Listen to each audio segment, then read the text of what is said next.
Comment dans ce cas en vouloir à l'Allemagne nazie? Il y avait de quoi se sentir race de seigneur, non? Face à ces lâches et veules démocratie.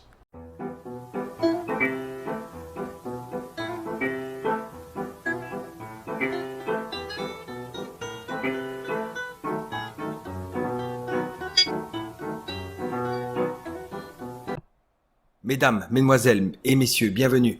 Le livre est une arme, de retour de suspension en quelque sorte, comme un joueur de foot trop agressif et qui tira le maillot de plusieurs joueurs qui pratiquaient l'anti-jeu.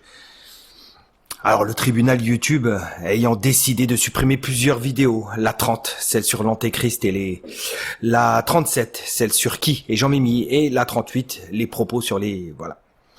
J'en profite ici pour vous dire qu'il existe un compte Odyssée que vous trouverez ci-dessous, en bas de la vidéo, ainsi qu'une autre chaîne YouTube, Le Livre est une arme. Elle a été créée, donc abonnez-vous au maximum, parce que à la prochaine incartade, au prochain tirage de maillot, c'est Raus hier.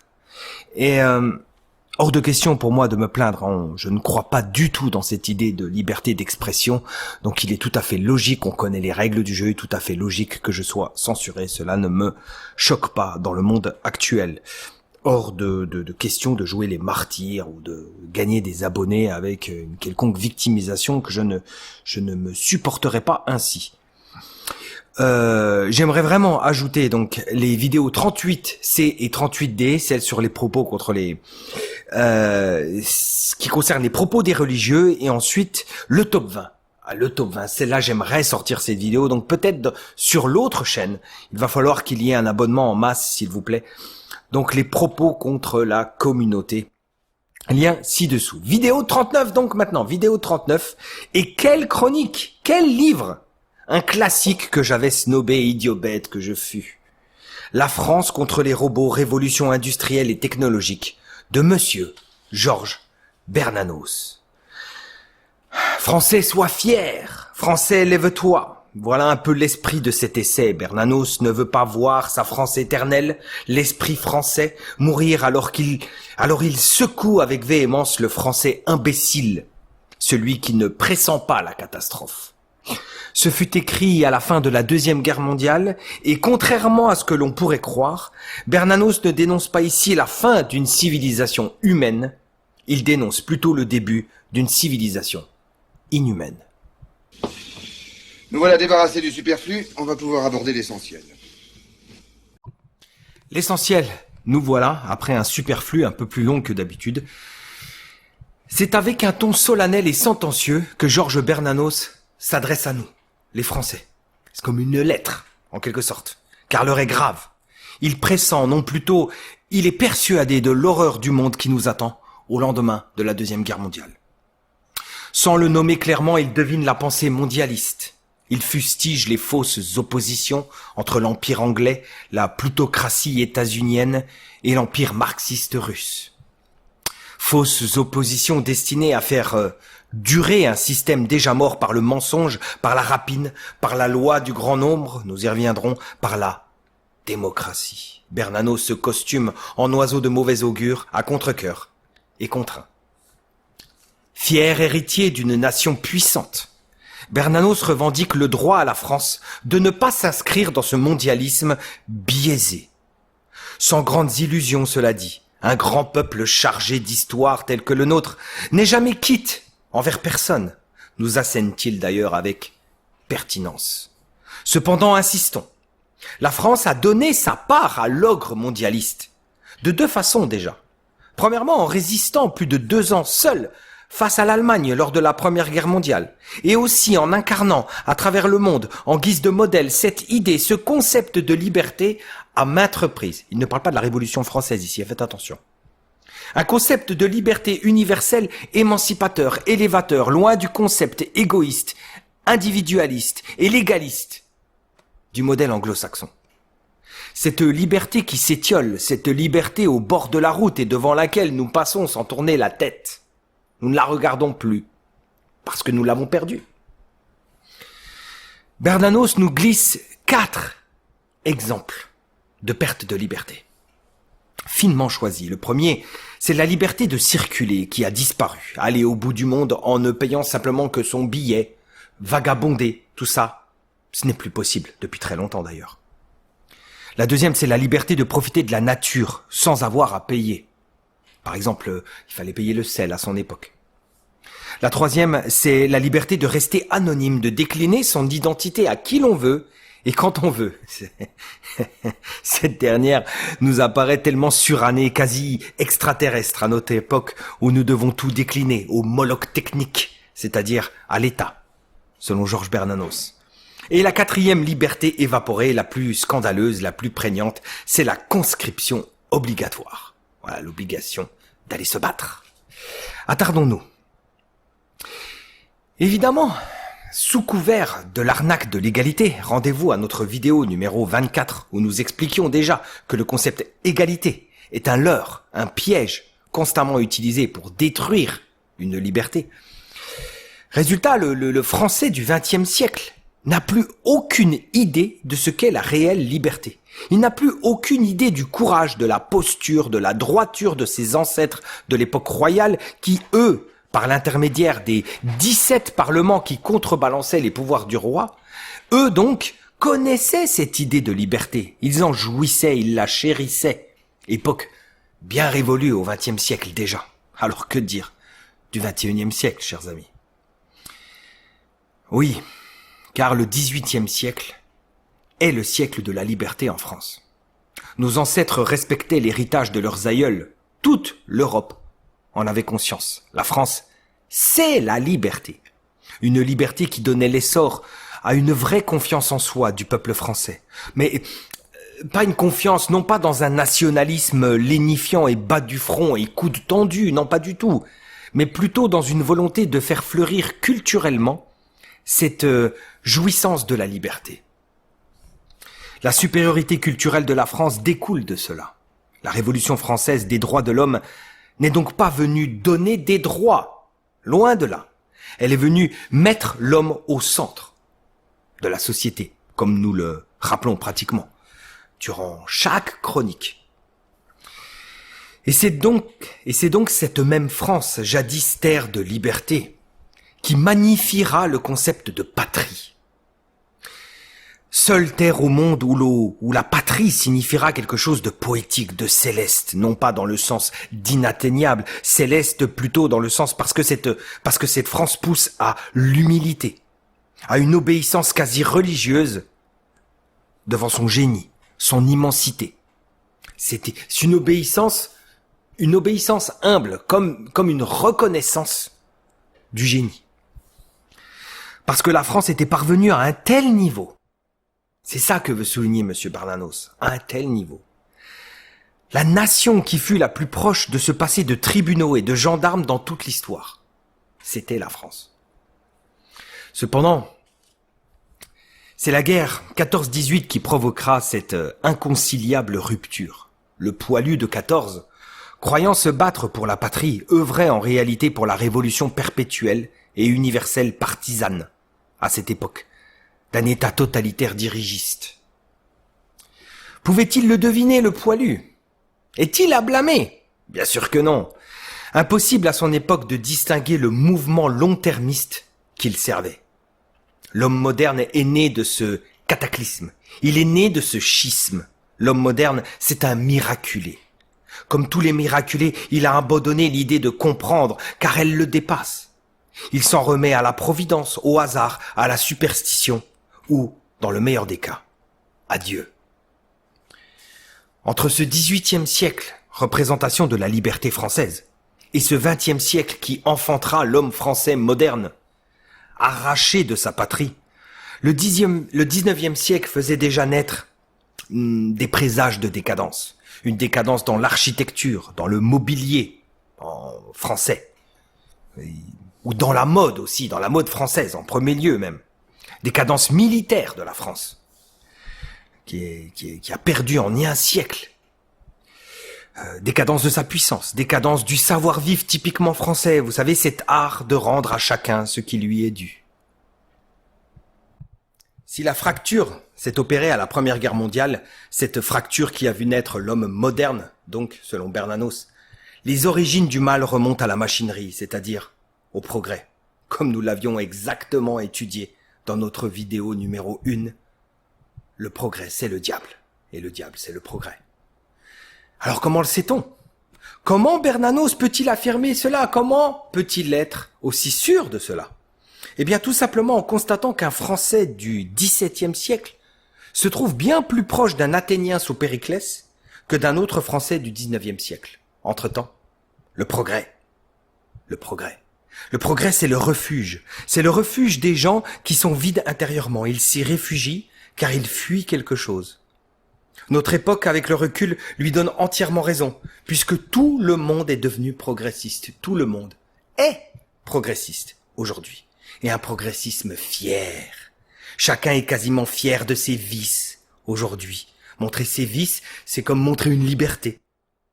Et cela, Bernanos l'avait deviné. Il existe donc quelque chose de diabolique dans la machinerie, dans l'emmachinement de la société, si je désirais créer un affreux néologisme. Diabolique puisque dorénavant le mal est insidieux, caché, hypocrite et même généralisé. Il pervertit, il gagne du terrain, rien ne l'arrête. Rien. Avec la machinerie, le temps s'accélère. Le rythme de la vie devient trop intense et l'homme n'a plus le temps de regarder vers l'arrière, vers l'histoire avec un grand H, vers ses aïeux, vers ses illustres ancêtres, c'est-à-dire vers les solutions à ses problèmes. Avec la machinerie, il est bouffi d'ego, encore. Avec la machinerie, la cruauté n'a plus aucun frein, l'honneur a disparu. Alors qu'un chevalier du Moyen-Âge avait pour code d'honneur de se battre, sauf si les adversaires sont plus de 3, la guerre totale anglo-saxonne, à la sauce Patton, elle, n'exige le combat que si vous êtes 3 de plus. Avec la machinerie, les démocraties se parent des habits du bien. Elles se dissimulent derrière de grandes valeurs philanthropiques. Elles font mine d'eux. Elles mentent. Comment dans ce cas en vouloir à l'Allemagne nazie ? Il y avait de quoi se sentir race de seigneur, non ? Face à ces lâches et veules démocraties. Nous arrivons vers la fin et Bernanos vraiment monte en gamme. Dans la civilisation de la machinerie, vous l'avez compris, c'est la quantité qui prédomine. Le nombre règne en maître. À travers la démocratie, à travers les imbéciles. La tyrannie du nombre avec leur illusion du chef issu du suffrage universel. D'ailleurs, dans la tyrannie du nombre, dans la tyrannie de la quantité, la langue française n'existe plus. C'est logique. Dans la civilisation de la machinerie, tous les citoyens doivent se soumettre et prêter allégeance aux dieux techniques. Dans la civilisation de la machinerie, les techniciens sont choisis selon leurs compétences et leur soumission envers le dieu technique, et non pas grâce à la sympathie qu'ils suscitent chez les électeurs. Ils ne sont pas là pour faire plaisir aux électeurs. Dans la civilisation de la machinerie, le pauvre, écoutez bien, dans la civilisation de la machinerie, le pauvre n'est pas utilisé pour engraisser les plus riches. Le pauvre n'est pas utilisé pour engraisser les plus riches, comme nous le serine l'analyse de gauche marxiste consacrée et éculée. Le pauvre, et écoutez bien, car en période de Cohen 19, cela prend tout son sens. Le pauvre, dorénavant, est sacrifié aux expériences démesurées du dieu technique. Dans la civilisation de la machinerie, on n'utilise pas le pauvre pour rendre plus riches les plus riches, comme on l'entend tout le temps. Non, on utilise le pauvre, on le sacrifie pour les expériences démesurées au dieu technique. Pensez-y, parce que comment ne pas y penser dans la période actuelle ? Cette réflexion géniale devrait éveiller en vous tout un continent de réflexion, comme elle le fit en moi. Dans la civilisation de la machinerie, le dieu technique s'appuie sur la machine à bourrer le crâne. À bourrer le crâne de ces sujets, de ces imbéciles en quelque sorte. Et c'est la plus redoutable de toutes les machines, d'ailleurs. Bernanos dit cette phrase fantastique, fabuleuse. Être informé de tout et condamné à ne rien comprendre. Être informé de tout et condamné à ne rien comprendre. C'est fantastique. Dans la civilisation de la machinerie, l'homme n'a plus de contact avec son âme, il ne la sent plus. La vie contemplative n'existe plus. Alors vous me direz, et quelle odieuse conséquence tout cela va donner. Tout ce constat est vrai, mais est-ce que Bernanos s'arrête là? Non, il ne s'arrête pas là. Parce que ce constat apporte une conséquence nocive absolument édifiante. Dans la civilisation de la machinerie, votre voisin est un tueur en puissance. Ouais.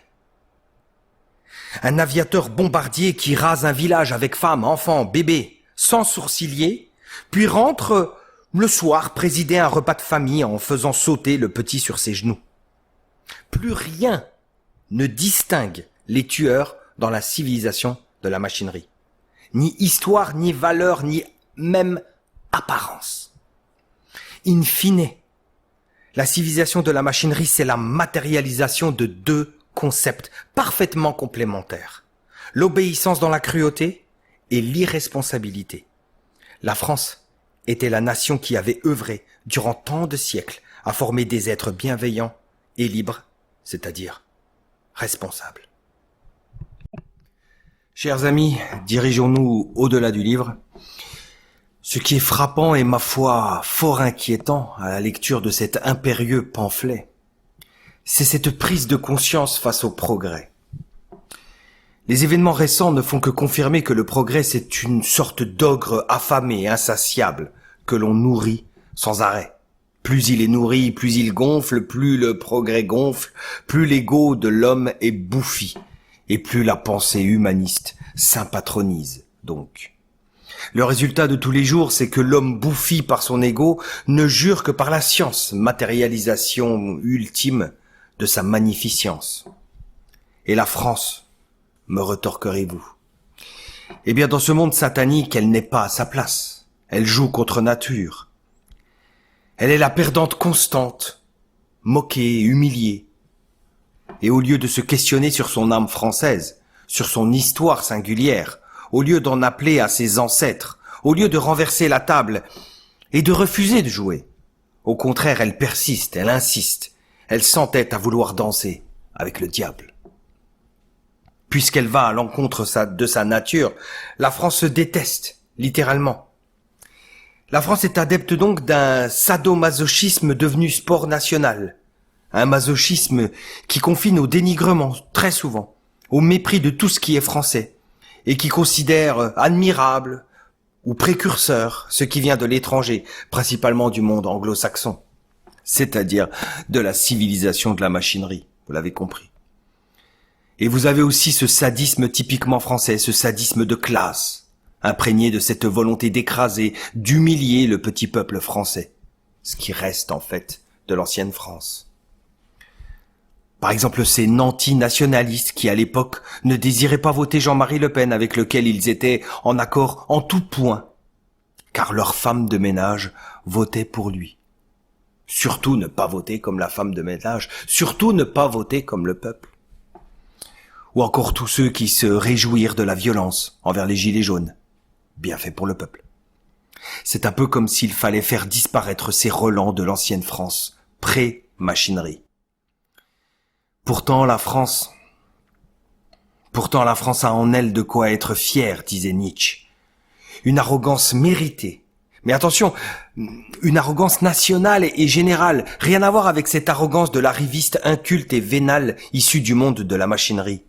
Le français, nous rappelle Nietzsche, a en lui une passion artistique, s'enthousiasmant sur la forme, l'art pour l'art, dénué de toute approche mercantile. L'âme française aussi, c'est une combinaison entre la pensée du Nord et celle du Sud, qui, en fusionnant, ont enrichi le français moyen. Enfin, et c'est là-dessus que Bernanos a le plus insisté, la France, c'est une vieille et riche culture morale, c'est une curiosité intellectuelle qui a attisé au sein de son peuple une sensibilité plus fine, une créativité plus épanouie. Pour faire renaître la France, il faut se remettre à penser français. Que jamais ne sorte de France la gloire qui s'y est arrêtée, que Dieu vous garde, mes amis. Quando